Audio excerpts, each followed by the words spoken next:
L'argent à 100 $ n'est pas un sommet, c'est un avertissement. Parce qu'au moment précis où l'once d'argent frôle les 100 $ et où l'or s'approche des 5 000, deux réalités incompatibles coexistent. D'un côté, des voix affirment que tout est déjà terminé, que le marché est en train d'exploser avant de s'effondrer. De l'autre, ceux qui connaissent ce cycle disent l'inverse. Le vrai mouvement n'a même pas encore commencé. Et si tu regardes ça comme un simple graphique qui monte trop vite, tu risques de faire exactement la même erreur que la majorité. Parce que si l'argent est réellement dans un sommet final, alors entrer maintenant serait une faute coûteuse. Mais si ce n'est pas un sommet, alors attendre pourrait être encore plus dangereux. Ce moment te met face à un choix, même si tu ne veux pas investir, comprendre ou subir. On te dira que la psychologie des investisseurs est folle, que ceux qui n'ont pas acheté à 20 $ achètent maintenant à 93 en rêvant de 500 d'ici fin 2026. Et à première vue, ça paraît absurde, presque irrationnel. Mais voici le piège. Cette logique repose sur une règle qui fonctionne pour les actions et qui échoue totalement ici, car ce marché n'obéit pas aux mêmes lois. Et une fois que tu vois pourquoi, le chiffre 500 cesse d'être choquant et commence à devenir explicable. À première vue, l'événement central est simple. Le prix de l'argent flirte avec les 100 $. L'or s'approche des 5 000. Des seuils symboliques visibles par tout le monde, partout. Et immédiatement, le récit dominant se met en place. C'est allé trop vite, trop haut, trop tard. L'idée paraît logique, presque automatique, mais c'est précisément là que l'erreur commence. Parce que ce qui se passe aujourd'hui n'est pas un incident isolé. Ce n'est pas un pic soudain sorti de nulle part. C'est une phase, une étape dans un mouvement beaucoup plus long que la majorité ne regarde jamais jusqu'au bout. La plupart des gens comparent instinctivement ce marché à ce qu'ils connaissent déjà, les actions, les entreprises, la finance traditionnelle, et c'est là qu'ils projettent les mauvaises règles sur le mauvais objet. Regarde comment ce raisonnement s'installe. On voit un prix élevé. On se souvient que l'argent valait 20 $. On conclut que le potentiel est derrière nous. C'est exactement ce que résume cette phrase. Les gens qui n'ont pas acheté à 20 achètent maintenant à 93. Dit comme ça, le jugement est déjà rendu.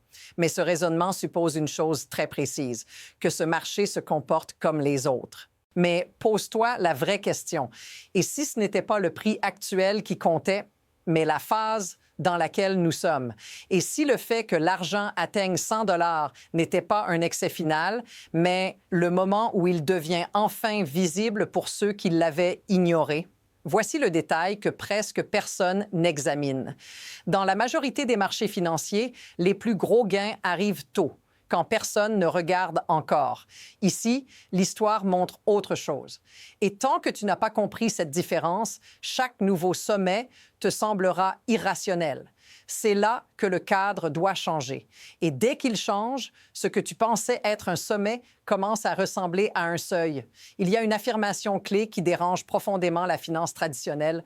Les marchés d'actions donnent leur plus gros rendement au début. Les métaux monétaires, eux, explosent à la fin. Ce n'est pas une opinion. C'est un schéma observable. Et il est déjà documenté.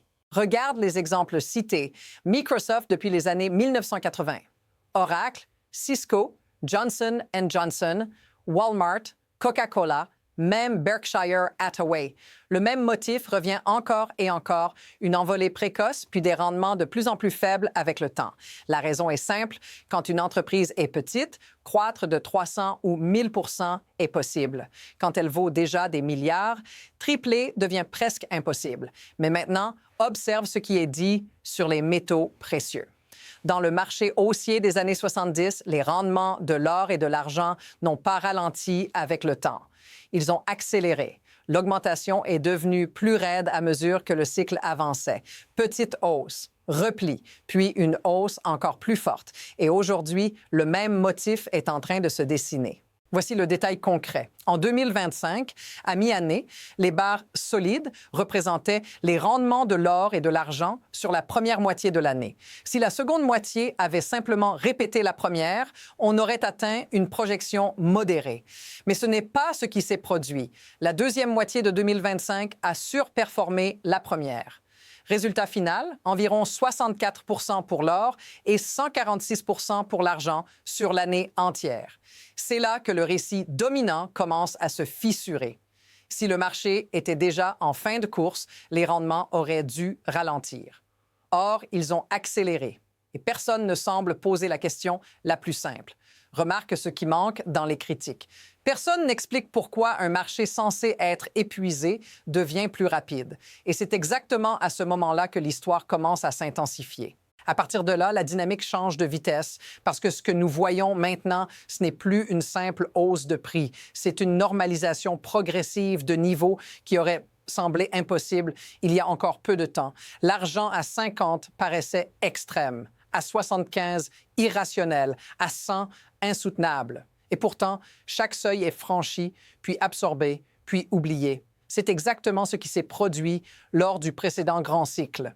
À la fin des années 70, chaque nouvelle hausse était accueillie avec la même certitude. Ça ne peut pas continuer. Et pourtant, la pente devenait de plus en plus raide. Ce qui semblait être une anomalie devenait la nouvelle référence.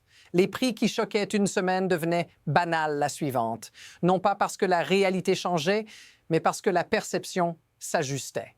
Et c'est là que quelque chose de dangereux se normalise. L'idée que des mouvements de 20, 30, parfois 40 % sur des périodes courtes deviennent habituels. Dans un marché classique, ce serait un signal d'alarme. Ici, c'est un symptôme de phase avancée, mais pas nécessairement terminale. Une phase où l'attention arrive enfin, mais où la compréhension, elle, est encore absente. Observe bien ce qui se passe autour de toi. Les seuils psychologiques sont franchis, mais le discours reste le même. On parle encore de folie, de spéculation, de blow-off, comme si ces mots suffisaient à expliquer ce qui est en train de se produire, comme si qualifier un phénomène permettait de l'arrêter. Mais voici le point de bascule. Quand quelque chose d'anormal devient normal trop vite, ce n'est pas le marché qui se calme, c'est la tension qui s'accumule. Et c'est précisément là que la contradiction entre les mots et les faits devient impossible à ignorer. Voici maintenant l'élément que beaucoup préfèrent éviter, parce qu'il change définitivement la lecture du marché. D'un côté, le discours affirme que l'argent est dans un excès final. De l'autre, les chiffres racontent une histoire opposée. En 2025, l'or termine l'année avec environ 64 % de hausse. L'argent, lui, termine autour de 146 %. Pas au début du cycle, pas au milieu, à un moment où, selon le récit dominant, tout devrait déjà ralentir. Et pourtant, ce n'est pas ce que les données montrent. Mieux encore, le graphique utilisé n'a même pas été mis à jour volontairement. Il s'arrête au milieu de 2025 pour illustrer une projection raisonnable. Mais la réalité a dépassé cette projection. La seconde moitié de l'année a fait mieux que la première. C'est une accélération, pas un essoufflement. Et ça, c'est un fait. Voici la contradiction que peu de critiques expliquent. On te dit que le marché est mu par une euphorie irrationnelle. Mais l'euphorie ne produit pas une accélération structurée. Elle produit des pics chaotiques suivis de chutes violentes. Or ici, ce que l'on observe, c'est une pente qui se redresse, puis se redresse encore, de façon cohérente. Remarque ce qui n'est jamais dit. Personne n'explique pourquoi, si les investisseurs sont en retard, le marché devient plus puissant précisément à ce stade. Et c'est là que la perception bascule. Parce que si les rendements les plus forts arrivent maintenant, alors ce que beaucoup appellent un sommet pourrait en réalité être le seuil d'entrée dans la phase la plus instable et la plus rapide. Et quand un marché entre dans cette phase, il ne prévient personne. À ce stade, tout s'accélère. D'abord, il y a la perte de confiance. Les métaux monétaires ne montent pas parce que la productivité augmente. Ils montent quand la confiance se fissure. Et ce point est central. Contrairement aux entreprises dont la valeur dépend de personnes, de capital, de temps et de coordination, l'or et l'argent sont liés à quelque chose de beaucoup plus instable, la perception humaine, la croyance, la crédibilité. Ensuite, il y a la vitesse. Une entreprise prend des années à créer de la valeur. Les métaux, eux, se revalorisent à la vitesse de la prise de conscience collective, pas au rythme des bilans, au rythme de la pensée. Dès que suffisamment de personnes doutent de la solidité du dollar ou des institutions, la revalorisation peut devenir brutale, non linéaire, presque instantanée. Et puis, il y a ce scénario simple, presque dérangeant, qui illustre tout. Si tu ne crois plus à la valeur du dollar et qu'on te propose un choix entre une once d'argent et 100 dollars, tu prends l'argent. Si on te propose 200 dollars, tu prends encore l'argent. À 300, pareil, parce que 300 mensonges ne valent pas mieux que 200. Et à partir de là, le prix n'est plus une limite. Il devient une conséquence. 3 dynamiques en même temps, perte de confiance, revalorisation accélérée, découplage total des repères traditionnels. Quand elles se superposent, le marché cesse d'être contrôlable. Il ne répond plus aux attentes. Il répond à la peur de rester coincé du mauvais côté. Et c'est là que la question devient inévitable. What happens if this continues? À ce moment précis, ce n'est plus une discussion abstraite sur des graphiques ou des cycles historiques. Ça te touche, toi, directement, même si tu n'as jamais acheté une once de métal de ta vie. Parce que quand la valeur de l'argent change aussi vite, ce n'est pas seulement un prix qui bouge. Ce sont les repères du quotidien qui se déplacent.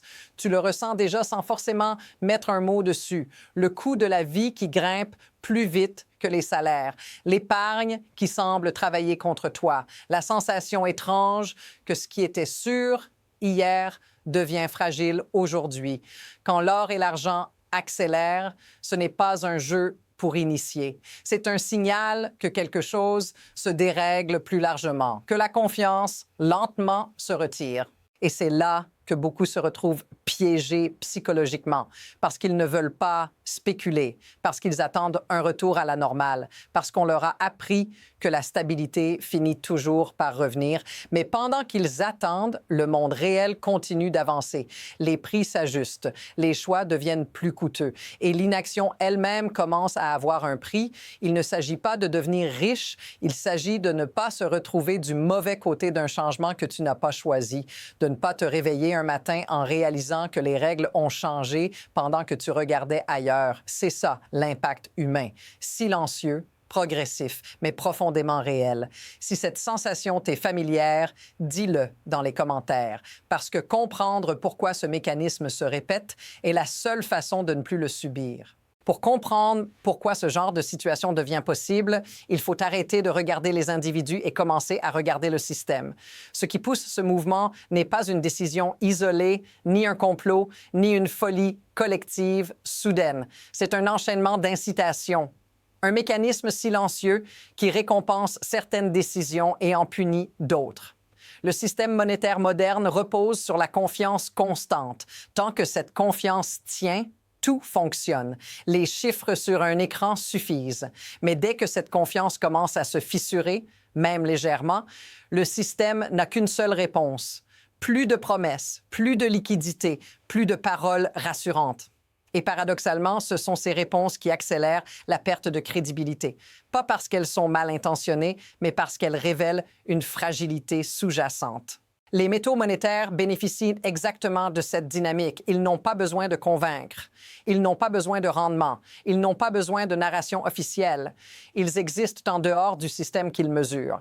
Et plus le système parle pour se justifier, plus ses actifs deviennent silencieusement attractifs. C'est un jeu d'incitation inversée. Ce qui est censé rassurer alimente le doute. Ce qui est censé stabiliser accélère la fuite vers ce qui ne dépend de personne. Voici l'insight dérangeant. Le système ne perd pas le contrôle d'un coup. Il glisse lentement, puis soudainement. Et quand ce glissement devient visible dans des actifs comme l'or et l'argent, ce n'est pas une anomalie médiatique. C'est un indicateur structurel. Et une fois que tu vois ce mécanisme à l'œuvre, il devient très difficile de ne plus le voir ailleurs. À partir d'ici, 2 trajectoires commencent à se dessiner. Aucune n'est certaine, mais les 2 sont déjà en mouvement. La première est celle que beaucoup espèrent, une stabilisation. Les prix cessent de grimper aussi vite. le discours dominant se renforce. On parle de normalisation, de retour au calme, de marché mature. Dans ce scénario, l'argent se tasse, consolide, donne l'illusion que le danger est passé. Et beaucoup y verront la preuve qu'ils avaient raison d'attendre.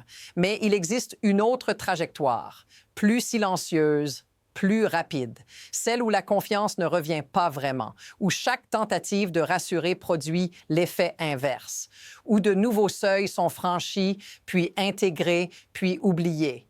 Dans ce scénario, l'argent ne monte pas parce que tout va mal. Il monte parce que trop de choses cessent d'être crédibles en même temps, et le mouvement ne devient visible qu'une fois qu'il est déjà difficile à rattraper.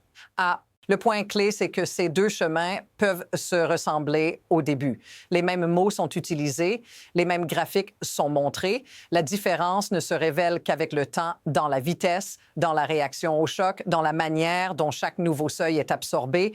Et à ce stade, le marché n'attend plus le consensus. Il se déplace avant. La seule certitude, c'est que la prochaine décision importante ne sera pas annoncée officiellement. Elle se formera dans le silence, dans les réactions en chaîne, dans ce que les gens font plutôt que ce qu'ils disent. Et quand ce mouvement deviendra évident pour tout le monde, il sera déjà bien engagé. Voici l'idée centrale à retenir, celle qui change la lecture de toute l'histoire.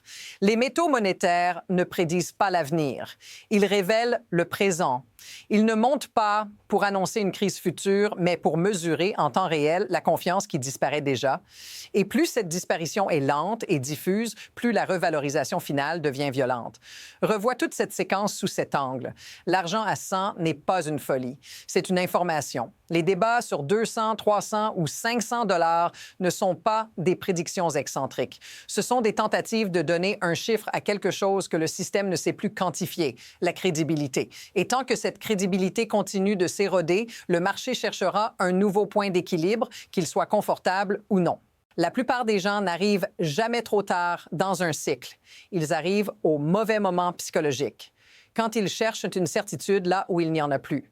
Quand ils veulent une validation collective alors que le mouvement se fait déjà ailleurs. Comprendre ça, ce n'est pas spéculer, c'est lire le signal avant qu'il ne soit transformé en consensus. Si tu veux suivre cette histoire jusqu'à sa prochaine étape, là où les chiffres deviennent secondaires et où les décisions comptent vraiment, reste ici. Abonne-toi, parce que la prochaine couche de cette analyse ne portera pas sur les prix. Elle portera sur ce que ce mouvement est en train de forcer le système à admettre.